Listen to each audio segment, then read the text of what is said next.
The sets, straights, two pairs, and nut flush draws are going to be raising anyway, but it takes all of his bluff power away by doing that when he has a stack size like that. When I pot into him, he absolutely can almost never bluff me in that spot, which was my purpose for betting pot there. If he was deeper, he definitely could have still bluffed me. Um, but I probably wouldn't have just been potting into someone who's a bit deeper there. So I get three bet, and I definitely have a good enough hand to call with. Ace King Steve, he hasn't been at the table long enough to even think that he 100% has aces here.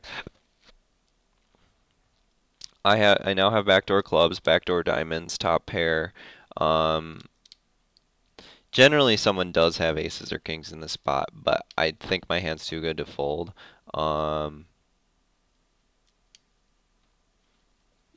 the my double backdoor flushes gives me an extra 8% on top of all my two pair outs, so I'm just going to be getting this one in.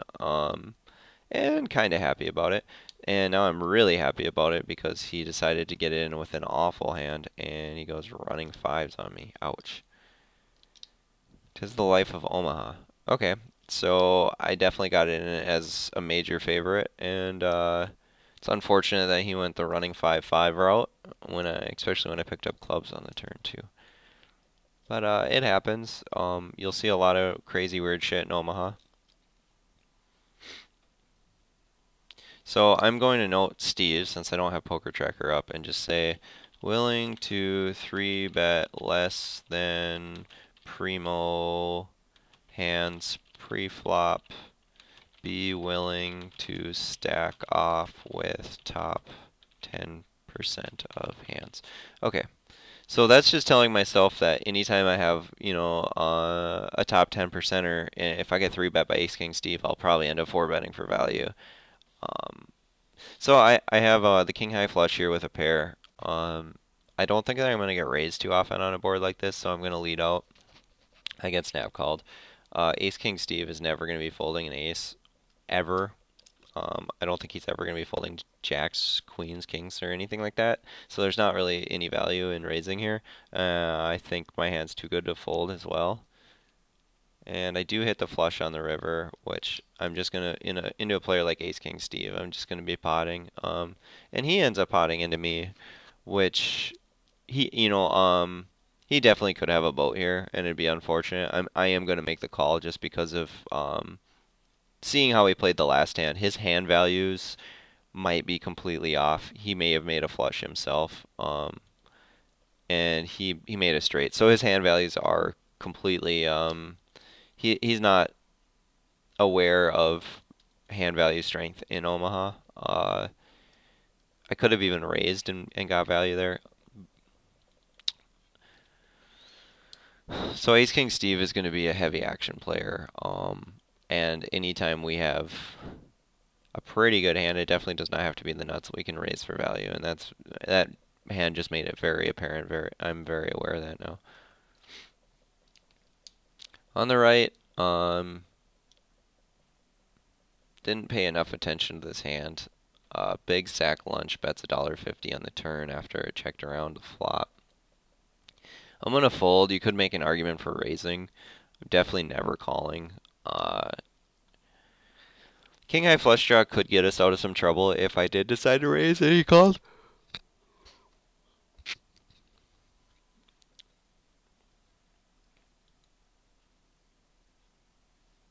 Okay, so Harry Potter. Okay, so a check raise definitely would have been the best play on the right. I just wasn't really sure what was going on in their hand. Okay. So Ficky Stingas isolates. I do not have a good enough hand to 3-bet. I don't have a good enough hand to call. Um,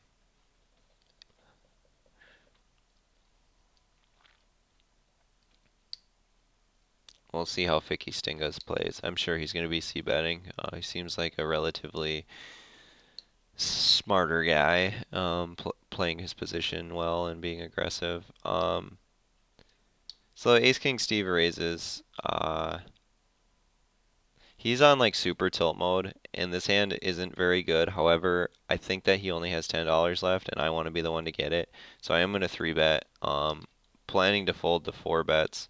It would stink if one of those guys got it in, but I feel like I should be a favorite here against Steve a lot of the time. So I decide to get it in, and he has a jillion outs. Nice. So I ended up getting lucky considering what his turn had, and I just felt like there wasn't going to be many more opportunities to get Ace King Steve's money, and that's why I did three bet that hand there, thinking it would be a very small favorite. But honestly, I mean, the way he was playing, he could have just had like 8-7 deuce 4 and been getting it in, and that's why I decided to three bet there because someone else was going to, and I was going to miss out on the opportunity of free money. And if I lost to him, so be it. Then I have to wait another hand to stack them. But which is totally fine. I think people tilt far too easily against bad players like that. If they lose, they're all in. It's like just look for the next soonest spot. If that guy's willing to get in with everything, then just bring your value range down, and start three betting a little bit lighter, and be willing to get in a couple more 55 45s, and eventually you're gonna win that 55. Just do it 3 or 4 times.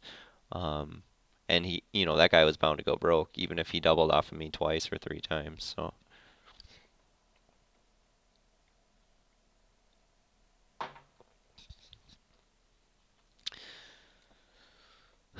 So the left table seems to be a lot more action filled than the right. I have been really tight on the right table.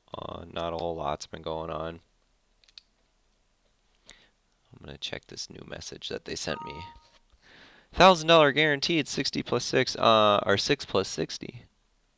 Rebuy add-on. Ooh. I will not be playing in that tournament. I played in 2 tourneys yesterday. I tried recording them, and I was having trouble with my recorder, and the tournament was having issues themselves. Um, I played the $60 $4,000 guarantee, and I also played a $20 rebuy $1,000 guarantee. I had to rebuy once in the $20. I did not rebuy in the 60. I ended up getting seventh in the I ended up getting seventh in the $1,000 guarantee, which so I only made a very very little amount of money, cashed in that, and then I ended up getting 12th in the $60 guarantee. I mean $60 tournament, $4,000 guarantee. So I made a little bit there too, but it was such a disappointing finish in both. I had I was first overall in chips with about 20 people left in the $4,000 guarantee, and I was, I think, like third overall in chips with 10 people left on the $1,000 guarantee, and it was a complete collapse. Every single hand, it was so awful. I just kept having better hands against shorter stacks that would get it in against me.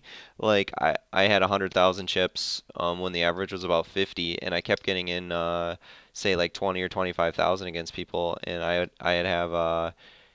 had what I have ace 10 against ace 7, and they hit a 7, and I had aces versus 6-7, and they had a straight, and I kept getting shoved into too, which was awesome. The situation, like I had kings, and I got shoved into by ace 3, and he hit an ace, and I had pocket eights got shoved into by 6-7 suited, and he had a flush, and it was really really awful. I had ace king.